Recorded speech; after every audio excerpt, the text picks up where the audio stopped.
Raheem Morris, I need you to understand something. It's time to choose, sir.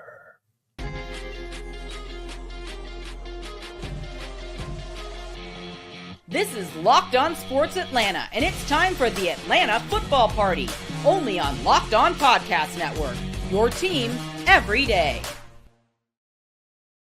Football Party, your home for the best Atlanta Falcons football talk. It's local insight you can't get anywhere but right here at Locked On. I'm your host, Tenitra Batiste. Alongside me, our longtime Falcons analyst, Jarvis Davis, Locked On Falcons host, Aaron Freeman, and senior Falcons reporter and Fox 5 analyst, Tori McElhaney. This episode is brought to you by Prize Picks. Go to prizepicks.com/LockedOnNFL and use code all lowercase LockedOnNFL to win $50 instantly when you play $5. The Atlanta Football Party is also part of the Locked On Podcast Network, your team every day. So let's talk about a defensive front that is trending up. And next up, we'll talk about whether or not the Falcons Monday party crew is concerned. But first, let's talk about Kirk Cousins thrilling the home crowd because of not what he did for them in a Vikings uniform, but in the road team's uni. So we'll start right there, Jarvis. Kirk's return to Minnesota was not the one he or any of us were looking for. From the boos to the bad decisions, another rough day under center. But let's say this, now that you've had a day, kind of 24 hours almost to process, do you think you know why Cousins is undoing in the last 4 weeks what he did in the first 9? You know what, T? This is what I like to refer to as Therapy Monday. Because here's the thing. Kirk Cousins is 36 years old. He's coming off a major injury. He showed us some things early on in this season that I got very excited about. And he showed some things that I haven't been excited about. As a matter of fact, I've been super frustrated, and honestly, I'm quite tired of it in these last 4 games. So I'm to the point now where this is who Kirk Cousins is until he shows me any differently. So this is what I'm going to expect for the rest of these games that end this season, regardless of whether or not they get into the playoffs or regardless of not Raheem Morris comes to his senses and says, you know what, I think we need to make a change for the team's sake. And let's take Kirk Cousins' feelings out of it. Until we get to that point, T, I'm at the point where this is who Kirk is. And I think a lot of people who asking the question, well, what's going on? Why can't he go back to when he was playing against the Tampa Bay Buccaneers? Oh, my God, what is going on with Kirk? This is who Kirk is. This is who he is. Wake up, people. This is who he is. That's why I'm at, T. Well, Aaron, Travis was very level until about the last 90 seconds, and then it kind of hit him. So I don't know if you're going to kind of crescendo in that area as well, or you're going to be our voice of reason. Whatever the case, it's like Jarvis said, this is a time for you to speak your piece, whatever that is, on what you think about Kirk Cousins and whether or not, even after 24 hours, you know what's going on. You feel like you have a better sense of what's going on, or if you even feel like you have an idea of what's going to go on as it relates to Kirk Cousins for the next 4 weeks of this regular season. Well, T, I'm not happy that I have to follow up on what Jarvis just did and said. So I wish you would have gone for Tori for the next, so I could compose myself a little bit. But I will do my best. I think part of it is the Falcons have played 3 really good defenses these last 3 games. And unfortunately for the Falcons, and this is not the first time we've experienced this as Falcon fans, because this was an issue in the Sark years in 2017 and 2018, that whenever the Falcons played good defenses like Philadelphia and Minnesota in those years, they really struggled offensively. And like that has been an issue this season against quality defenses.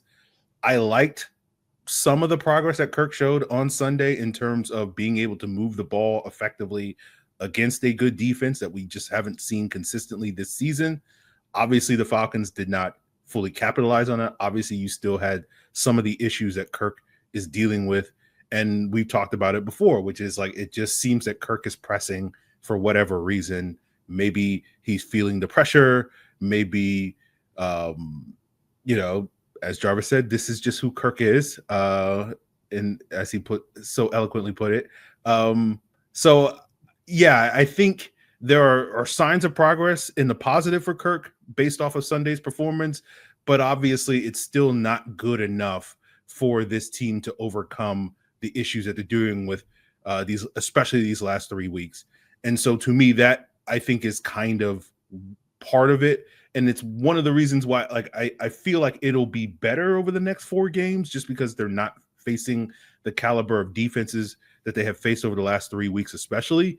But at the same time, the lack of patience and the lack of rope, I guess you could say, the leash is as short as it possibly can be with Kirk Cousins, given how he's played over the last 4 weeks. So I understand why people are like Jarvis, ready to sort of give up on Kirk at this point. And Tori, that's fair. And that is actually a move, if you will, just a slight move from Aaron, from what we talked about on the postcast last night, in terms of him giving sort of depth and breadth to why you can say that Kirk has improved a little bit, at least from last week. I mean, 2 interceptions aren't 4, although the outcome is the same and it's still an L. But that's fair. Raheem Morris kind of alluded to it as well post-game. Jake Matthews alluded to it as well, saying, hey, we're not going to just lay all of the blame at Kirk's feet. Now, granted, I'll give you T if you want to go back and kind of talk about what you think of where Kirk is and what the undoing is. Go right ahead. But if you want to follow up as well on what Bree said, I kind of wanted to know your thought on, who else needs to reverse course? Because, yeah, when you lose 42-21, kind of difficult to put it on just one person when there are collectively another 10 when he's out there. And then, of course, another 11 on the other side, not to mention special teams, but we won't go there this point in time. Yeah, I do kind of agree that it's not just on Kirk's shoulders. Like, okay, that's fine. I don't think that if you pull him for Michael Penix and Michael Penix comes in and I don't think it fundamentally changes who this team is. I think that maybe it provides a spark, but who knows? It could go the complete opposite direction too. You don't know. You have no idea. So when I look at this team and when I look at what they did this past Sunday, there were so many areas of concern. The secondary got absolutely exposed by Justin Jefferson, Jordan Addison, and Sam Darnold. Like that was, I would argue, is one of their worst collective performances as a unit. And it's frustrating because the pass rush is finally getting after the quarterback and finally doing some really good things and things that you're like, all right, like they're getting going. This is what you've been waiting to see. And then things fall apart in the back end. So there's that. And then there's these penalties. And granted, I personally believe some of them were a bit ticky-tacky, but they were what they were. And you had 12 for, I think, 127 yards of penalties. Like there's that. And then there's also the Kirk of it all. And if he just throws those balls away, if he doesn't, even if he maybe even takes a sack in some of those situations, or just throws it out the back of the end zone, it's not necessarily like that. It's these turnovers that I can't get over. I could be okay if Kirk Cousins is sitting there and Raheem Morris is sitting there being like, we're going to run the ball into the end zone. If that's what they want to do, great, let's do that. But if not, like Kirk Cousins there has to be this offset. Like you can't just have, I don't know. I'm getting frustrated. I'm getting all like kind of all over the place, but I don't know. It's just what it is. No, and oh my gosh, Tori. Exactly. If you decide to write a book about this season, that is what the title of it need to be. Yep, the Kirk of it all. ... That's it. It's giving Anthony Hamilton, and I'll tell you guys about that another time. But yeah, Jarvis, you wanted to chime in as well. No, I think given like Tori mentioned, I think when he comes to these turnovers, like the one specific turnover. When he threw it to the linebacker, he was covering up underneath. Like Kirk had it was no pressure. He had a clean pocket. It was just sitting there, and he just, and can I get just one little positive? The way Bijan Robinson stepped up and pass pro. Oh my goodness, that little mother sucker, he has been blocking his behind off. Aaron, I'm not gonna do that. I'm not gonna get this show canceled, bro. And even if I did, I would have edited it out. So thank you very much. You kind of told the lie. I'm just saying. Yeah. But Bijan Robinson has been playing so well in pass pro. Oh my gosh, that was a big red flag for me in his rookie year, which is typical for rookie running backs. But the way he's like taking the initiative to say, hey, I'm about to throw my whole body into this person to protect my quarterback so he can get this ball off. It's been a beautiful sight to see. But I think the big issue, with this team and with the way the Kirk of it all, if I could use that, Tori, it's just that a lot of times you seeing him turn the ball over, and it's not necessarily like a situation where he's running for his life or he's trying to escape pressure. Sometimes he's just got a clean pocket, and for some reason he's seeing ghosts out there, and he looked like the quarterback that sees ghosts versus Sam Darnold, because Sam Darnold looked like Kevin O'Connell is the greatest offensive coach in the world, and I might not be a person to argue against that at this point.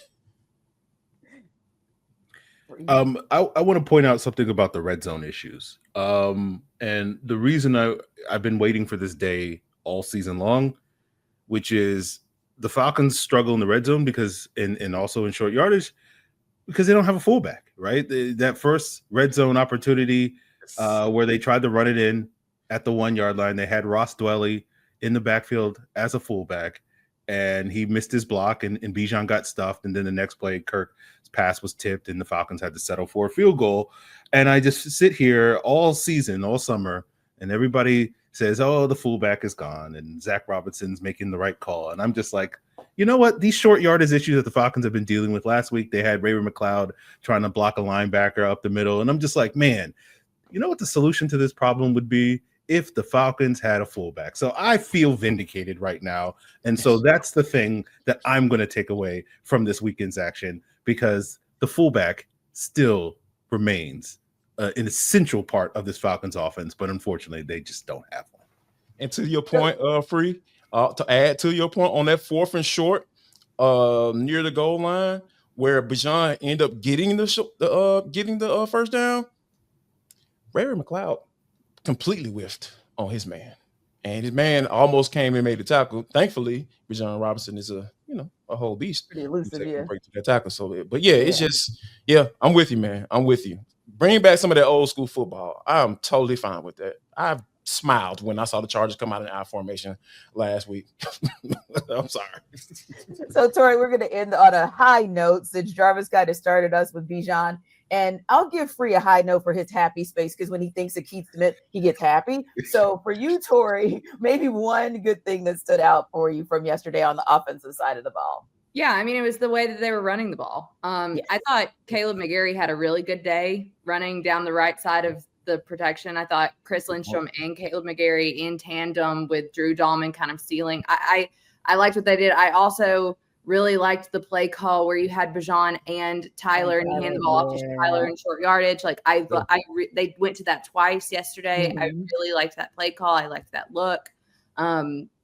So for that, and when you look at kind of the overall production of this run game against the best run defense in the league, literally Minnesota was the best in multiple categories heading into this Sunday. And the Falcons kind of ran the ball at will and were picking up significant yards. I think it was about 5 yards per carry that they were averaging throughout the game. And that's what makes again, to go back to the main point, the Kirk Cousins of it all, that's what makes that part of it so frustrating, is that the run game was doing some really, really nice things. And you kind of have to forget about it because they didn't win. Yeah. Personnel is a beautiful thing too. Free, I'm with you. I felt vindicated to see 2 tight ends in the game out there blocking, man. It's just sorry. Well, we're gonna go keep the state in a happy place, not with that leaky secondary, but we're gonna talk about a part of this team that can't get right, but can, a defensive front that's trending up. Stay with us. We'll take it under further review.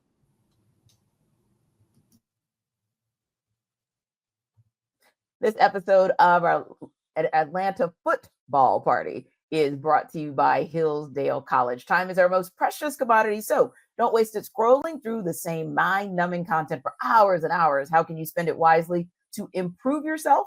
Well, history, Economics, the great works of literature. Did you study these things in school? Probably not. Or even if you did, maybe it's time for a refresher, because time and technology have changed a lot of things, but they've not changed basic fundamental truths. So our sponsor, Hillsdale College, is offering more than 40 free, that's right, free online courses, including Constitution 101, Introduction to Free Market Econ, and The Great American Story. So all of Hillsdale's courses are self-paced so that you can start whenever and tune in wherever. Plus, you can go deeper with readings, quizzes, discussions, or just enjoy the lectures. Go right now to hillsdale.edu/locked-on to enroll. There's no cost and it's easy to get started. That's hillsdale.edu/locked-on to register, hillsdale.edu/locked-on.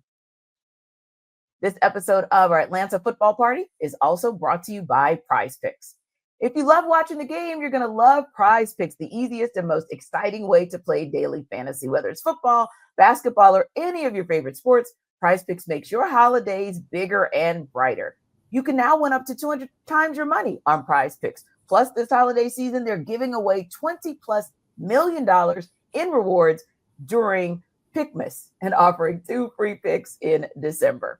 This week, you can look to see where maybe it'll end on a high note, as in, will Cincinnati, the Bengals, give it to us courtesy of Joe Burrow, or will the Cowboys keep doing something that they're doing a little bit of, which is trending up? So think about that as you think about where you're going for the rest of this holiday season and how you're going to get to where you want to get with gifts. You can download the Prize Picks app today, use code LOCKEDONNFL, and get $50 instantly after your first $5 lineup. That's right, $50 instantly when you play just $5. Prize Picks helps you run your game. So, Tori, you kind of alluded to it earlier. As poorly as we know things went on the offensive side of the ball, it kind of went pretty well on the other side of the ball. Of course, we're talking about up front. Mm-hmm. And that was something that was refreshing for us to see, because the Falcons have had 9 sacks in the last 2 games, whereas you look at the first 11, 10 overall. Jimmy Lake's blitzes, or when you look at the simulated pressures, getting home is getting home is getting home. So let's talk about the good of what we saw Sunday, starting with Arnold Ebiketie, who now has 3 sacks, halfway to his 2023 total. How's he been able to emerge as a real pass rush threat this season? It's very interesting, because I think that being fresh and getting kind of the rest of the bye did well for him, just from conversations that I feel like I've had with him. I know that sounds very elementary and very simple, but on the sack that he had yesterday, it was a 3-man rush and he just like outran his guy on the outside. Like that's not something you scheme up. That's something that just a guy is overpowering somebody. He's using his speed and his quickness and his physicality just to get by him and bring the quarterback down. So, and that was something that I remember. Y'all know how much I love Dean Pease, and I will love him forever. My guy. And I remember he told me one time where he was talking to me, he was like, you can have the best scheme in place, or what you think is the best scheme in place, but if you don't have the dudes that can just go out there and win, it sometimes doesn't matter in terms of like consistency. And so I think that like tapping into Arnold Ebiketie being the guy that the Falcons hoped that he would be when they drafted him, I think that's what we're finally seeing. And I think it's twofold. I think, reps matter. I think the reps that he got when Lorenzo Carter was out with a concussion and on injured reserve, like I think those matter, and kind of getting a better feel for himself, the game, the flow of the game. But I also do think like coming off of the bye and kind of recognizing that a lot of the onus is on him, and like he's got to just beat his man up front. I've really liked what I've seen from him. And it's not anything that's like super like crazy scheme wise. It's just him just beating his guy. Yeah. And just the little things, I'm sure, Troy, that you see, like sometimes we would say, no, AK, don't run past the quarterback. Right. There are little things like that we're not seeing anymore. And I think, Free, that's one of the reasons that we're seeing him have even more success this season. Yeah, I think those are great points, because when you watch Arnold Ebiketie early in his career, you saw flashes of ability, but you just didn't see it consistently enough. And so that's what got people excited this year. And then last year he had those 6 sacks in 5 games or something. And so I think a lot of people looked at that as sort of the breakthrough moment. But I think when you went back and watched the film, you were like, yeah, he's kind of cleaning up some of the plays that other guys are creating rather than being the guy that's creating on his own. And so I think what you're seeing from this year is a guy that can create on his own. And obviously in the first half of the season before the bye week, it resulted in a lot of pressure, but not necessarily getting home to get those sacks. And now you're seeing him get home and get those sacks. And so hopefully we can see this trend over the last couple of weeks continue, and he can continue to rack up sacks, because where he could be next year with that steady progress that he's made year after year makes you feel like, okay, this is kind of the floor for what he can be next season. And then what is that ceiling? And could that be the guy, as you're talking about, T, that could be, potentially that first homegrown double-digit sack guy that the Falcons have not had for the better part of a decade? And to that point, too, I want to add, this is not something that's like different for AK. I feel like that was something that going through the scouting process of him, he was someone who he matured at a slow rate. But then once he got to the latter like half of his college career, he was the guy. Like, you look at kind of what he was his first couple of years at Temple compared to what he was his final year at Penn State. It was a guy that matured and a guy that got better with reps. And I think that we're kind of seeing that kind of reciprocated in the college or in the pro level as well. So that's just something that when you're talking about him getting better every year, that's something that he did in college. I feel like that's something that he's doing now in the pros. And Jarvis, I promise I'm not trying to throw shade. And I know he's a second rounder, but we're going to go with a high second rounder. When you start seeing those first rounders and those high second rounders actually reach that potential, it is very encouraging. But it's encouraging because of what Tori and Free just said, continuing to see the progression that makes you know, oh my, he's taking the lessons that he's learning from the different defensive coordinators, from the veterans he has around him, and he's putting it into play. And we haven't necessarily seen that with all of those high picks. But it's exciting that we're finally seeing it with AK on a consistent basis. And I've come to the conclusion that he's a late bloomer, and that's okay. That's totally fine. Like, there are going to be some guys, right? Yeah, and there are going to be some guys that are going to hit right away, and there are going to be some guys that are going to take some time to kind of get adjusted to the NFL, like Tori mentioned, and figure out how to operate on the NFL level versus the college. Because the best tackle you faced in college, that's every week in the NFL, and probably a little bit more so in as far as, because you got like all pro bowl level. It's like, it's tiers to this thing. So when there's a week by week basis of what you're trying to do to be able to attack that opposing tackle, you got to have a plan. And that's the thing that I saw that was the most consistent thing that I saw in those sacks. Well, Caden Ellis and Eddie Goldman and on every Casey's sack, the one constant that I saw, those guys work their hands. A lot of times when you get tired and you're in the game, you just default to that bull rush, and that's not going to work. There's not many guys who can get home consistently by doing the bull rush.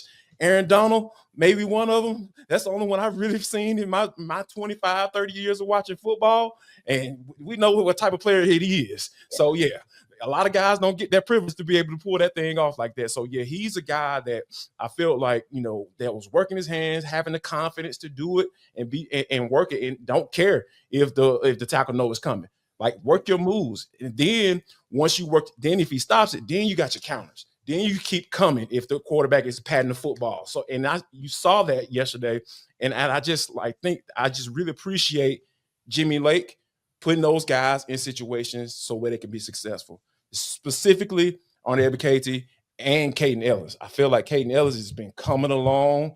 He's Greg Olsen said something, who is becoming my favorite color analyst, by the way. I just love the way he makes the game sound simple, and for him to say he's the best rushing off-ball linebacker in the NFL, man, it might have been a little hyperbole, but oh my gosh, I've been seeing it consistently these past few weeks with Kate with 55. No, it's not hyperbole, because I heard it on just about every broadcast I listened to yesterday. He was a high point. But another high point, Tori, that we may be able to see the Falcons build on is when we hear names that we haven't heard all season. Maybe those players are finally living up to what the Falcons need them to. We haven't heard Eddie Goldman's name a lot. And Jarvis actually gave Matthew Judon his name back, so we don't have to call him 15 anymore. So it's nice to see them finally get home. Friends with love, Tori. Sorry. No, it's so funny. Does that signal maybe, just maybe, if you start seeing different guys getting home and different guys kind of making an impact on that rush, that maybe it's sustainable for the rest of the season. Yeah, I mean, that was the question coming off of the Chargers game is this repeatable? And the Falcons showed that, yes, it is repeatable. What they're doing up front, they've figured it out. And I think that is something that is very exciting because they don't have to talk about pass rush anymore. And we can kind of like give the guys their flowers and things are working and it's looking how it's supposed to look. But I know we'll get to this later. But the fact that like this is happening and then the secondary just like loses their minds. Like I was so, and here's the thing, AJ Terrell is playing very well. And no one's talking about AJ Terrell because there are other parts of this secondary that aren't playing so well. And when it comes to the secondary, you have to look at it as a collective unit. And right now the pass rush has been a part of the conversation for so long that I think we're kind of like, oh, like the secondary, they've taken so much away. They're doing such a good job. And it's the pass rush. It's the pass rush. It's the pass rush. And now the pass rush is getting home. And we're still seeing kind of these moments. And then and then when you're talking about the elite of the elite and like Justin Jefferson and Jordan Addison and like the amount of explosive plays that were given up because someone is just wide open for whatever reason. I mean, it's so tough to look at this defense and be like, like when one unit like steps up, the other one doesn't. And it's just going like this. And it's so frustrating. It's so frustrating. But to end on a high note, pass rush, we're here. They're here. Like They've arrived. They've arrived. Exactly. But ultimately, we are going to talk about whether or not this Falcons Monday Party crew is really concerned or just unbothered.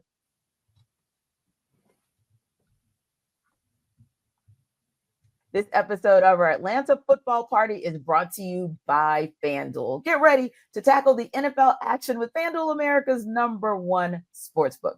Right now, new customers can bet $5 and get $150 in bonus bets if you win.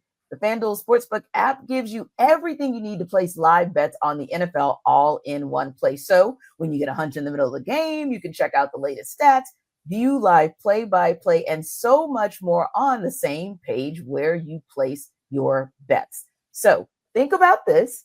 Again, you can get started with $150 in bonus bets if you win your first $5 bet. So visit FanDuel.com to join today. It's that simple. Go to FanDuel.com. Never waste a hunch and make every moment more with FanDuel, which is an official sportsbook partner of the NFL. And there's a big game coming up tonight, at least a big game for Dallas Cowboys fans, because they're trying to stay in the hunt. They're taking on and hosting the Cincinnati Bengals. If you get a hunch in the middle of the game, make sure you check out FanDuel.com, America's #1 sportsbook. So Free, we kind of call you the voice of reason on the show, but I don't know. Today, I think everybody's having a moment or not having a moment. So yesterday was tough in that the Falcons lost bigger than we ever thought they would. But I think the other piece to that was the Bucs. They applied pressure. They got a win against the Raiders Sunday and found themselves at the top of the NFC South. So how concerned are you about the Falcons being able to right the ship when they take on the Raiders next Monday? If the question is how concerned am I about the Falcons winning the NFC South, I'm very concerned. If the question is how concerned am I about the Las Vegas Raiders basically beating the Falcons, I'm not as concerned. I have no, it's not that I have no concern because I never go into any game expecting the Falcons to, they're definitely going to win this game. I've learned that over 3 decades of watching this football team to never go into a game absolutely believing. I learned that lesson in 2005 with Sam Congato and the Green Bay Packers, which I don't want to go back down that road. But I look at this upcoming game as a game where the Falcons should theoretically right the ship. Again, whether or not the Falcons live up to those expectations, we'll find out on Monday. But I feel like this Raiders team is a much better matchup for the Falcons than these last couple of weeks. You're not dealing with one of the best defenses. You have to deal with Brock Bowers, who's as good a tight end in the NFL and is having as good a rookie season as we've seen any tight end have since our tight end, Kyle Pitts, had his great rookie season a couple of years ago. And I think if you can keep Brock Bowers in check, and it looks like Desmond Ridder is going to start for the Raiders, I don't know what that situation is. We know how to deal that with alone might keep Brock Bowers in check, but go on. Yeah, but like if the Falcons can keep Brock Bowers in check, they should be able to beat the Raiders. Now, whether it's going to be the dramatic nail biter with Kirk needing to drive down the field in the final 2 minutes, or the defense needing to get a stop in the final 2 minutes, that pretty much every Falcon game winds up being, that's probably what's going to be. But I do feel pretty confident as I can be for a team coming off a 4-game losing streak, that they should be able to right the ship on Monday night against the Las Vegas Raiders. And for you, Tori, do you feel like they can right the ship? Are you concerned or unbothered about this Raiders game next Monday? Concerned or unbothered about where the team is going to end in these last 4 games as far as winning the NFC South? I'm concerned. I think that we haven't really seen anything outside of pass rush in the last 2 games, and go back even further, 4 games, to make me feel confident that this team can consistently play to the level it needs to in order to win games and ultimately outrun Tampa Bay. Because at this point, Tampa Bay's up, and they're number 1 at this point. And you had a lead firmly in place. You're 4-0 in divisional play. You are 6-3 overall. And then the next month happens, and it's kind of like almost where, like, I don't know what is true and what is not true. Is the Falcons that started this season 6-3, went 4-0, beat the Bucks like in spectacular fashion? Is that who this Falcons team is? Or is this like 0-4 team of the last month? Is that who the Falcons are? I'm concerned because I don't know who they are, and I don't know what side of the coin you're going to get any given day based on what we've seen in the last month. And until I can see some consistency, it's hard for me to not feel a sense of concern on any level, whether it be getting to the end of the season and getting into the playoffs. I do believe this is a team that has the potential to be in the postseason. Yeah. I do believe that. I stand firm in that. They have the talent to be that, but they're not. It's not coming together right now. And so I can't in good conscience be like happy-go-lucky about what's happening when there's not really a whole lot to be happy-go-lucky about. You're losing games.